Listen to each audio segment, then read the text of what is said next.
Baghdad کے قریب ایک شہر تھا جسے بابل کہا جاتا تھا۔ اسی شہر بابل میں ایک خستہ پرانا گھر تھا جس میں چیخنے چلانے کی آوازیں آ رہی تھی۔ ایک خاتون اونچی آواز میں شکوہ شکایت کر رہی تھی اور اس کے بچے بھی رو رہے تھے۔ آوازوں سے مانو یوں محسوس ہوتا تھا جیسے ان پر کوئی قیامت ٹوٹ پڑی ہو۔ ان روتے ہوئے بچوں کا باپ جس کا نام فراز تھا سر جھکائے اپنی بیوی کا غصہ برداشت کر رہا تھا۔ یہ صدیوں پرانی بات ہے جب بابل میں ایک وبائی مرض پھیلا اور کئی لوگ اس کی زد میں آئے۔ فراز بھی اس بیماری میں مبتلا ہونے کی وجہ سے کمزور، لاچار اور بیکار ہو چکا تھا۔ اسی حالت میں اس کی بیوی اور بچوں نے کچھ دن تو فاقے برداشت کر لیے، لیکن اب ان کی برداشت اور صبر جواب دے چکے تھے۔ فراز بچوں کو روتا دیکھ کر رسوئی میں گیا کہ ان کے کھانے کو کچھ ڈھونڈ سکے، لیکن اب گھر میں کھانے کو کچھ نہ بچا تھا اور تمام برتن خالی تھے۔ اس کی بیوی کہنے لگی کہ کسی روزگار کی تلاش کرو، یوں بیکار بیٹھنے سے تو ہمارے بچے مر جائیں گے۔ بیوی کی باتیں سنی تو فراز بولا، میں نے زندگی میں کوئی کوتاہی نہیں کی، لیکن بیماری نے مجھے کمزور کر دیا ہے اور اب میں کام کاج کے قابل نہیں ہوں، یہ تم بھی جانتی ہو۔ فراز بیوی کی باتیں سن کر وہ بہت پریشان تھا اور گھر میں کچھ تلاش کرنے لگا۔ آخر اس نے ایک لمبی رسی تلاش کر لی اور کہنے لگا، میں اس رسی کو بیچ کر آتا ہوں تاکہ بچوں کے لیے کچھ کھانے پینے کا انتظام کر سکوں۔ فراز کی باتیں سنی تو بیوی نے کہا، آج تو کھا لیں گے، کل کیا کریں گے؟ وہ کہنے لگا، کل تک کافی وقت ہے اور کل کا مالک بھی میرا اللہ ہے۔ پھر اس نے رسی اٹھائی اور اللہ کے بھروسے گھر سے نکل گیا۔ اس نے کافی دیر تک گلی کوچوں میں صدا لگائی اور آخر کار اسے ایک گراہک مل گیا۔ گراہک نے رسی کو دیکھا اور کہا، میں اس رسی کے بدلے تمہیں 1 دینار دے سکتا ہوں۔ فراز کہنے لگا، اس کی قیمت 1 دینار سے زیادہ ہے، چند ہی سال پہلے میں نے اسے زیادہ قیمت سے خریدا تھا۔ گراہک سمجھ چکا تھا کہ فراز اپنی کسی ضرورت کے تحت رسی فروخت کرنا چاہتا ہے، اس لیے کہنے لگا، میں نے جو قیمت لگائی ہے وہی مناسب ہے، اگر فروخت کرنا چاہتے ہو تو رسی میرے حوالے کرو اور 1 دینار لے لو، ورنہ جاؤ کوئی دوسرا گراہک تلاش کرو۔ مرتا کیا نہ کرتا، فراز نے مجبوراً منظور کر لیا اور رسی 1 دینار میں فروخت کر دی۔ وہ رقم لے کر خوشی خوشی گھر کی طرف روانہ ہو گیا تاکہ بیوی بچوں کے لیے کچھ کھانے پینے کا سامان خرید سکے۔ اچانک اس نے راستے میں 2 لوگوں کو دیکھا جو آپس میں لڑ جھگڑ رہے تھے۔ فراز آگے بڑھا تاکہ دیکھ سکے کہ معاملہ کیا ہے۔ جب وہ قریب پہنچا تو دیکھا کہ ایک نوجوان نے ایک بوڑھے کا گلا پکڑ رکھا ہے اور اسے اپنے ساتھ لے جانا چاہتا ہے، اور وہ بوڑھا اپنی جان چھڑانے کے لیے ہاتھ پیر مار رہا تھا۔ فراز نے اس جوان سے کہا، بھائی یہ بزرگ تمہارے باپ کی جگہ ہے، اس سے ایسا برا سلوک کیوں کر رہے ہو؟ بوڑھا اس جوان کے ہاتھوں مجبور اور پریشان تھا، کہنے لگا، 1 دینار کی خاطر، صرف 1 دینار کی خاطر یہ شخص مجھے قاضی کی عدالت میں لے جانا چاہتا ہے تاکہ مجھے قید خانے میں ڈلوا سکے۔ اب تم بتاؤ، کیا اللہ کو یہ بات پسند ہوگی کہ میں اس شہر میں کئی سالوں سے عزت کی زندگی بسر کر رہا ہوں، لیکن ایک معمولی سی رقم کے لیے قید خانے چلا جاؤ؟ فراز نے اس بزرگ کی باتیں سنی تو سوچنے لگا، کیا ایسا بھی ہو سکتا ہے کہ کوئی شخص مجھ سے بھی زیادہ ضرورت مند ہو؟ اگر یہ بوڑھا قید خانے چلا گیا تو اس کی بیوی اور بچوں کا خرچ کون دے گا؟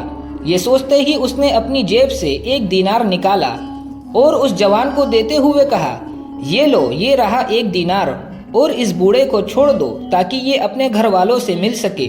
دینار لے کر جب نوجوان وہاں سے رخصت ہوا تو بزرگ بھی سنبھل گیا اور فراز کو ہاتھ اٹھا کر دعائیں دینے لگا، تمہیں اللہ اس کا 100 گنا اجر دے۔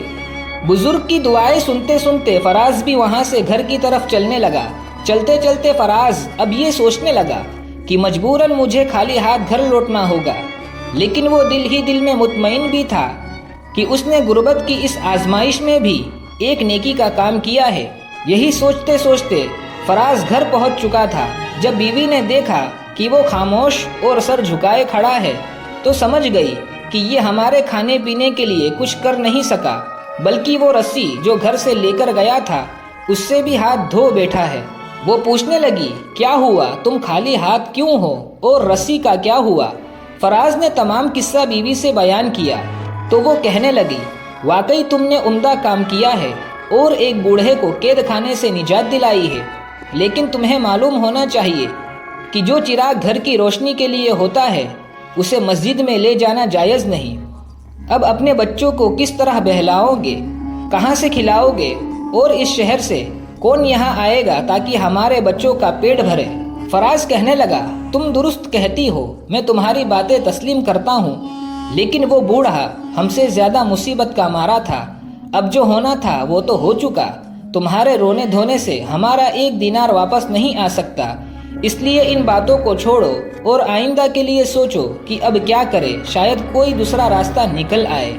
وہ جانتا تھا کہ اس کی بیوی کی باتیں کڑوی ضرور ہے لیکن درست ہے، اس لیے سوچنے لگا کہ کیا کرے اور کیا نہ کرے۔ اچانک اس کے دل میں کوئی خیال آیا اور اپنی جگہ سے اٹھ کر دوبارہ گھر کے ٹوٹے پھوٹے سامان کو دیکھنے لگا۔ وہ کبھی ادھر کبھی ادھر پھرا لیکن اسے کوئی قابل فروخت چیز نظر نہ آئی، اس لیے پریشان اور نا امید ہو کر اپنی جگہ پر کھڑا ہو گیا۔ اچانک اسے ایک پرانا بستر نظر آیا جو بچوں کے بچھونے کے لیے استعمال ہوتا تھا۔ اس نے اپنی بیوی سے کہا، میں اسی بستر کی تلاش میں تھا، مجھے اجازت دو تاکہ میں اسے بیچ سکوں۔ بیوی نے کہا، بچے بھوکے ہیں اور اب تم اس بستر سے بھی انہیں محروم کرنا چاہتے ہو؟ فراز نے کہا، اچھا ہوا کہ تم نے خود کہہ دیا کہ بچے بھوکے ہیں، اس لیے اہم بات یہ ہے کہ ان کے کھانے پینے کا انتظام کیا جائے، پرانے بستر کے ہونے نہ ہونے سے کیا فرق پڑے گا؟ اس کی بیوی نے جب دیکھا کہ اس کی نظر میں اس بستر کے سوا اور کوئی چیز نہیں ہے تو آنسو بہانے لگی اور فریاد کرتے ہوئے بچوں کو بستر سے اٹھایا اور کہا، اتنا یاد رکھنا کہ اسے اچھے دام میں بیچنا تاکہ چند دن ہمارے بچوں کا پیٹ بھر سکے۔ فراز کے پاس کہنے کے لیے اب کوئی بات نہ تھی، اس لیے اس نے اپنا سر ہلایا۔ فراز نے بستر کو لپیٹ کر کندھے پر رکھا اور گھر سے باہر نکل گیا۔ وہ چلتا رہا اور چلتے چلتے آخر کار شہر کے اس میدان میں پہنچ گیا جہاں کئی قسم کی نئی اور پرانی چیزوں کی خرید اور فروخت ہوتی تھی۔ فراز نے بستر کو فروخت کرنے کے لیے جب آوازیں لگائی تو چند ہی خریدار اس کی طرف بڑھے۔ انہوں نے بستر کو الٹ پلٹ کر دیکھا اور اس میں 100 طرح کے عیب نکالے اور آگے بڑھ گئے۔ آخر کار ایک ایسا خریدار آ نکلا جس کو وہ بستر پسند آ گیا۔ اس نے اس بستر کی قیمت دریافت کی۔ فراز کہنے لگا، 10 دینار۔ خریدار کو اس بستر کی ویسے تو کوئی ضرورت نہ تھی، اور جب اس نے 10 دینار کا نام سنا تو کہنے لگا، اس پھٹے پرانے بستر کے لیے ایسا کون شخص ہوگا جو 10 دینار ضائع کرے گا؟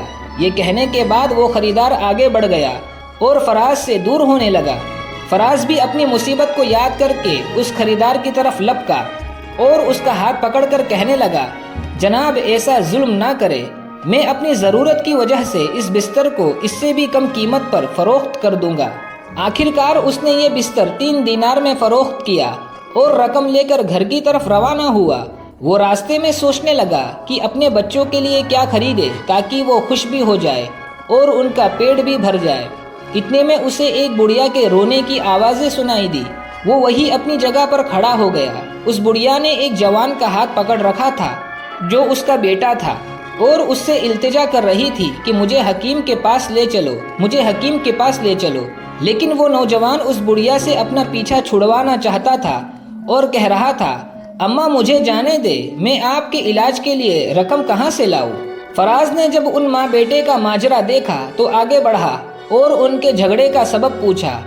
بڑھیا نے کہا، میں نے اپنے اس بیٹے کی تعلیم اور پرورش میں کئی سال بسر کیے ہیں، لیکن اب جب میں بیمار ہوں تو یہ مجھے حکیم کے پاس نہیں لے جاتا۔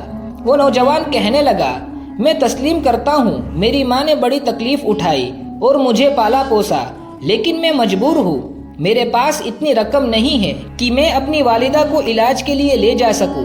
فراز نے جب یہ ماجرا دیکھا تو پریشان ہوا اور اپنا کل سرمایہ یعنی 3 دینار اپنی پھٹی پرانی چادر سے نکالے اور نوجوان کے حوالے کر دیے۔ اس نوجوان کو فراز کی سخاوت پر یقین نہ آیا۔ اس نے چاہا کہ اس کے قدموں پر گر پڑے، لیکن فراز نے اسے ایسا کرنے سے روک دیا اور کہنے لگا، میرے پیارے، اپنی ضرورت پوری کرو اور والدہ کی خدمت کرو۔ یہ کہنے کے بعد وہ دونوں ماں بیٹے وہاں سے چل پڑے اور فراز دوبارہ طرح طرح کے خیالات میں ڈوب گیا وہ اسی طرح حیران اور پریشان کھڑا تھا اور ادھر ادھر دیکھ رہا تھا۔ جب کافی دیر کے بعد سنبھلا تو گھر کی طرف چل پڑا، لیکن بھوک اور فاقہ کشی سے چلنے کی ہمت بھی نہ تھی۔ وہ اس حالت میں بھی گھر جانے پر مجبور تھا، اس لیے گرتا پڑتا گھر پہنچا اور دروازے پر دستک دی۔ اس کی بیوی اور بچے انتظار میں تھے، اس لیے بیوی نے فوراً دروازہ کھولا اور اس کے چہرے پر خوشی نمایاں تھی، لیکن اپنے شوہر کے لٹکے ہوئے چہرے کو دیکھ کر اس کی یہ خوشی جاتی رہی۔ بیوی کہنے لگی، یہ تم نے کیا کیا؟ تم پھر خالی ہاتھ لوٹے ہو۔ بیوی کو غصے میں دیکھا تو فراز نے تمام ماجرا بیان کر دیا۔ جب تمام قصہ سنا تو بیوی کہنے لگی، تمہیں پھر دوسروں کی محبت اور دوستوں نے دھوکہ دیا ہے۔ معلوم نہیں تم اپنے بچوں سے ایسی محبت کا برتاؤ کیوں نہیں کرتے؟ اب تم خود ہی بتاؤ، ہم کیا کریں، کہاں جائیں؟ اب میرے بچوں میں زیادہ دیر تک بھوک کی شدت برداشت کرنے کی ہمت نہیں ہے، اور شاید ان کی موت بھی اسی فاقہ کشی کی وجہ سے ہوگی۔ فراز میں اب بیوی کو دیکھنے کی ہمت بھی نہ تھی۔ وہ کہنے لگا، اللہ ہی ہمارا کفیل ہے، اگر تم بھی اس بڑھیا کے حالات سنتی تو وہی کرتی جو میں نے کیا، لیکن تسلی رکھو، خدا کوئی نہ کوئی راستہ ضرور نکالے گا۔ اگر اس مرتبہ میں کوئی چیز لے گیا تو اسے بیچنے کی بجائے گروی رکھوں گا تاکہ اس چیز سے ہمیں ہاتھ نہ دھونے پڑے۔ بیوی کہنے لگی، کیا تمہارے گھر میں کوئی چیز بچی بھی ہے جسے گروی رکھو گے؟ فراز اپنے گھر کے چھوٹے سے صحن میں کھڑا تھا، وہ ادھر ادھر دیکھنے لگا اور کہنے لگا، وہ مٹی کا برتن کیسا رہے گا؟ یہ برتن مجھے دے دو تاکہ اس کے بدلے ایک چھوٹا برتن لے سکوں اور ساتھ ہی کچھ کھانے پینے کے لیے بھی لے جاؤں۔ اس کی بیوی جو پہلے ہی غصے میں تھی کہنے لگی، اس کی جان سے بھی ہاتھ دھو لو، یہ مٹی کا برتن نہ تو تم سے کوئی خریدے گا اور نہ ہی گروی رکھے گا، بلکہ ایسا کرو اس کو کسی کو بخش دو یا توڑ دو۔ مایوس فراز اب آگے بڑھا اور وہ بڑا مٹی کا برتن اٹھا کر کہنے لگا، مجھے ذلیل تو نہ کرو، تم جانتی ہو میں اپنے بچوں کے لیے ہی یہ سب کچھ کر رہا ہوں۔ اس کے بعد فراز نے اپنی بیوی کو خدا حافظ کہا اور گھر سے نکل گیا۔ بازار میں پہنچنے کے بعد وہ سب سے پہلے ایک عطار کی دکان پر گیا اور اس سے قرض مانگنے لگا۔ عطار نے کہا، بے شک میں تمہیں قرض دینے کے لیے تیار ہوں، کیونکہ میں تمہیں پہچانتا بھی ہوں۔ لاؤ اپنی کوئی چیز لاؤ جسے گروی رکھ کر مجھ سے قرض لے سکوں۔ فراز نے اسے وہ مٹی کا برتن دکھاتے ہوئے کہا، میرا سرمایہ تو فقط یہی برتن ہے۔ عطار نے برتن کو دیکھا اور کہنے لگا، آخر ایک استعمال شدہ اور پرانا برتن جس کا رنگ بھی اڑا ہوا ہے گروی رکھنے کے قابل نہیں ہے، اس لیے جاؤ اور کوئی ایسی چیز لے آؤ جو گروی رکھنے کے لائق تو ہو۔ اس کے بعد فراز اس عطار کی دکان سے باہر نکلا اور دوسری دکانوں کا رخ کیا، لیکن اس کی تمام کوششیں ناکام ہوئی کیونکہ وہ برتن بہت پرانا تھا اور کوئی بھی اسے اس کے بدلے قرض دینے پر آمادہ نہ ہوا۔ سورج ڈوبنے کے قریب تھا اور اندھیرا چھانے والا تھا۔ فراز کے دل میں نا امیدی کی کیفیت طاری تھی۔ وہ خود سے کہنے لگا، شاید میں نے اپنی بیوی سے وعدہ کر کے غلطی کر دی ہے، اس کو کوئی بھی گروی نہیں رکھے گا، مجھے لگتا ہے اب اسے بیچ ہی دینا چاہیے۔ اس نے ارادہ کیا اور واپس پلٹا اور خریداروں کو بلانے اور برتن فروخت کرنے کی آوازیں لگاتا رہا، اس لیے کہ یہی اب اس کی آخری امید تھی اور اس کی خواہش تھی کہ اسے ہر قیمت پر فروخت کرے تاکہ اس کے بیوی بچے کم سے کم ایک وقت کے کھانے سے محروم نہ رہے۔ لیکن اس کی بدقسمتی کہ کوئی بھی خریدار نہ ملا۔ سورج اب مکمل غروب ہو چکا تھا اور اندھیرا چھا چکا تھا، اس لیے وہ تھکا ہارا گلی کوچوں میں اکیلا رہ گیا۔ پھر وہ ایک مدھیم سی روشنی کے سامنے بیٹھ گیا جو ایک مکان کی کھڑکی سے چمک رہی تھی۔ وہ کافی دیر بیٹھا رہا اور سوچتا رہا کہ اس حالت میں گھر کیسے جائے اور بیوی بچوں کو کیا جواب دے۔ اس نے اپنا سر جھکا لیا اور بدستور سوچتا رہا کہ اتنے میں اسے ایک مچھلی فروش کی آواز سنائی دی۔ یہ مچھلی فروش بھی فراز کی ہی طرح مجبور اور تنگ دست تھا، اس لیے وہ بھی اسی جگہ آ کر بیٹھ گیا جہاں فراز بیٹھا ہوا تھا۔ جلد ہی وہ دونوں ایک دوسرے کا حال احوال سننے اور کہنے لگے اور ایک دوسرے کے غم گسار بن گئے۔ مچھلی فروش کہنے لگا، ہم دونوں کے حالات ایک جیسے ہیں، آؤ کوئی ایسا کام کرے کہ تم اس برتن سے چھٹکارا حاصل کرو اور میں اس مچھلی سے جو میرے ہاتھ میں بچی ہوئی ہے، میں تم سے برتن لے لیتا ہوں اور تم مجھ سے مچھلی لے لو اور اپنے گھر جاؤ تاکہ کم سے کم آج کی رات تو تمہاری بیوی اور بچے اپنا پیٹ بھر سکے۔ فراز نے کچھ سوچا اور کہنے لگا، ہمارے لیے اس کے علاوہ اور کوئی چارہ بھی تو نہیں؟ میں بجائے اس کے کہ خالی ہاتھ گھر جاؤ، کم سے کم ایک مچھلی تو میرے ہاتھ میں ہوگی۔ اب فراز ایک چھوٹی سی مچھلی کا مالک بن گیا اور اس کے بدلے مچھلی فروش کو ایک بڑا لیکن پرانا برتن مل گیا تھا۔ مچھلی فروش نے بہت جلد برتن لے لیا اور اپنی گھر کی طرف تیزی سے روانہ ہو گیا اور چھوٹی سی مچھلی فراز کے حصے میں آ گئی۔ وہ اپنے انہی خیالات میں غرق تھا اور کہہ رہا تھا، ہائے افسوس مجھ پر، کتنی مصیبتیں گزری ہے۔ پھر وہ آہ بھرتے ہوئے روتے ہوئے گھر کی طرف چل پڑا۔ جب وہ گھر پہنچا تو نہایت حسرت اور دکھ بھرے انداز سے دروازے پر دستک دی تو معمول سے جلد دروازہ کھول دیا گیا۔ اسے معلوم تھا کہ اس کی بیوی اور بچے آنے کی گھڑیاں گن رہے تھے۔ وہ گھر میں داخل ہوا تو صحن میں بیوی بچوں کے سامنے وہ مچھلی رکھ دی اور انتظار کرنے لگا کہ اس کی بیوی کیا کہتی ہے۔ اگرچہ یہ مچھلی چھوٹی تھی لیکن اس پرانی مٹی کے برتن کو گروی رکھنے کے برابر ضرور تھی۔ وہ کچھ دیر خاموش رہا اور پھر کہنے لگا، میں نے وہ برتن گروی نہیں رکھا بلکہ اس کے بدلے میں نے یہ مچھلی لی ہے۔ اس کی بیوی مچھلی کو دیکھ کر بہت خوش تھی لیکن فوراً ہی اس کے چہرے کا رنگ تبدیل ہو گیا اور کہنے لگی، گویا تم نے برتن دے کر مچھلی لی ہے۔ آخر ہمارے گھر اب بچا ہی کیا ہے؟ کیا تم نے جانے سے پہلے وعدہ نہیں کیا تھا کہ اس کو فروخت نہیں کرو گے بلکہ ایک چھوٹا برتن خریدو گے؟ فراز اپنی بیوی کے باتیں سن کر سر جھکائے بیٹھا تھا اور بس اتنا کہہ سکا، اس برتن کو گروی رکھنے کے لیے کوئی بھی تیار نہ ہوا۔ میرے ہاتھ پاؤں بندھے ہوئے تھے اور میں مجبور تھا۔ بیوی اب دل ہی دل میں افسوس کر رہی تھی کہ وہ اس برتن سے بھی ہاتھ دھو بیٹھے ہے۔ وہ اپنی جگہ سے اٹھی، تھال اور چاقو لے آئی اور مچھلی کو صاف کرنے لگی۔ وہ اسی طرح مچھلی صاف کر رہی تھی کہ اچانک حیرت سے کہنے لگی، یہ کیا ہے جو مچھلی کے پیٹ میں چاند کی طرح چمک رہا ہے؟ فراز آگے بڑھا اور مچھلی کے پیٹ میں دیکھ کر خوشی سے چلانے لگا، موتی! یہ تو ایک موتی ہے، یہ تو ایک قیمتی موتی ہے۔ فراز کے چلانے سے اس کا خاموش اور اداس گھر خوشی سے بھر گیا تھا۔ وہ رات اس کی بیوی اور بچوں نے یاد الہی میں گزار دی اور خوشی سے پھولے نہ سمائے۔ اب وہ صبح کا انتظار کرنے لگے کہ اب جوہری اپنی دکان کھولے گا۔ ابھی جوہری نے اپنی دکان بھی نہ کھولی تھی کہ فراز ان کے دروازے پر موجود تھا۔ جیسے ہی جوہری کی دکان کھلی تو فراز نے وہ موتی جوہری کو دکھایا۔ موتی دیکھ کر جوہری حیران ہو گیا اور کہا، یہ تو سب سے نایاب موتی ہے۔ موتی دے کر فراز نے اس کے بدلے اچھی خاصی رقم وصول کر لی۔ اس دفعہ وہ خالی ہاتھ نہ تھا بلکہ گھر جاتے ہوئے اس کی گٹھری درہم اور دینار سے بھری ہوئی تھی۔ فراز نے اس رقم سے گھر کی سبھی ضروریات، بچوں کے لباس اور نئے بچھونا خرید لیے۔ کافی عرصے کے بعد ان کے طرز زندگی میں تبدیلی واقع ہوئی تھی۔ جب چند دن گزر گئے تو فراز کے حالات بھی پریشانی سے آسودگی میں تبدیل ہو گئے۔ لیکن کہتے ہیں کہ زندگی ایک مسلسل امتحان ہے۔ ایسا ہی ایک واقعہ فراز کے ساتھ دوبارہ پیش آیا۔ ایک دن شام سے تھوڑی دیر پہلے ان کے دروازے پر دستک ہوئی تو فراز نے دروازہ کھول کر دیکھا، ایک پریشان حال درویش اس کے سامنے کھڑا ہے اور وہ کھانے کا انتظار کر رہا تھا۔ فراز بھی اب کوئی فقیر نہ تھا بلکہ صاحب مال تھا۔ درویش کو دیکھ کر وہ بے حد خوش ہوا اور مسکراتے ہوئے اسے دعوت دی کہ اندر تشریف لے آئے۔ درویش نے فراز کو اپنا تعارف کروایا اور کہنے لگا، نہیں، میرے پاس مہمان بننے کا وقت نہیں ہے، میں مجبور اور تنگ دست ہوں۔ اگر تم سخاوت کا ثبوت دینا چاہتے ہو تو میری مدد کرو تاکہ اپنی پریشانی سے میں نجات پا سکوں۔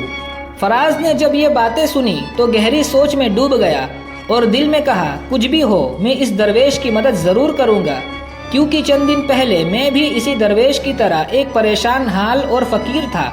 پھر وہ کچھ کہے بنا تیزی سے مڑا اور کمرے میں سنہری سکوں سے بھری ہوئی تھیلی لا کر درویش کو پیش کر دی۔ درویش نے جو ہی تھیلی دیکھی تو اس کے چہرے پر خوشی کے آثار نمایاں ہوئے اور مسکرانے لگا اور کہا، واقعی درست ہے، تم سخی اور بڑے مہربان شخص ہو۔ میں نے کئی دن پہلے لوگوں کی زبانی تمہاری تعریف سن رکھی تھی، لیکن مجھے اس بات پر یقین نہ تھا کہ تم ایسے نیک انسان ہو، اور اسی کے لیے میں یہاں آیا تھا۔ اگر تم سچ پوچھو تو مجھے ان سنہرے سکوں کی کوئی ضرورت نہیں، میں تو صرف اس لیے آیا تھا کہ دیکھ سکوں کہ لوگوں کی زبانی جو باتیں سنی تھی وہ درست ہے یا نہیں۔ درویش نے پھر ایک گہری سرد آہ بھری اور آسمان کی طرف دیکھ کر کہنے لگا، میں کئی سالوں سے ایک غار میں رہ رہا ہوں اور عبادت الہی میں مصروف ہوں، لیکن مجھے ایسا مرتبہ نہیں ملا جس مرتبے پر تم فائز ہو چکے ہو۔ درویش نے اتنا ہی کہا اور دونوں ہاتھ اٹھا کر فراز کو دعائیں دیتا وہاں سے رخصت ہو گیا۔ یہ ایک سبق آموز قصہ ہے کہ کس طرح اتنی مصیبت اور آزمائشوں کے باوجود فراز نے دوسرے مصیبت زدہ لوگوں کی مدد کی۔ اس سے یہی سیکھنے ملتا ہے کہ دوسروں کی مدد کرنے اور سخاوت کرنے اور دوسروں کی تکلیفوں کو دور کرنے سے انسان اللہ کے یہاں بہت اونچے مرتبے پر پہنچ جاتا ہے، جہاں پہنچنے میں کئی لوگوں کو صدیاں گزر جاتی ہے۔ امید ہے کہ یہ قصہ آپ کو اچھا لگا ہوگا۔ ایسے ہی اور بھی سبق آموز قصوں کے لیے ہمارے چینل کو ضرور سبسکرائب کریں اور ویڈیو پسند آیا ہو تو لائک ضرور کریں۔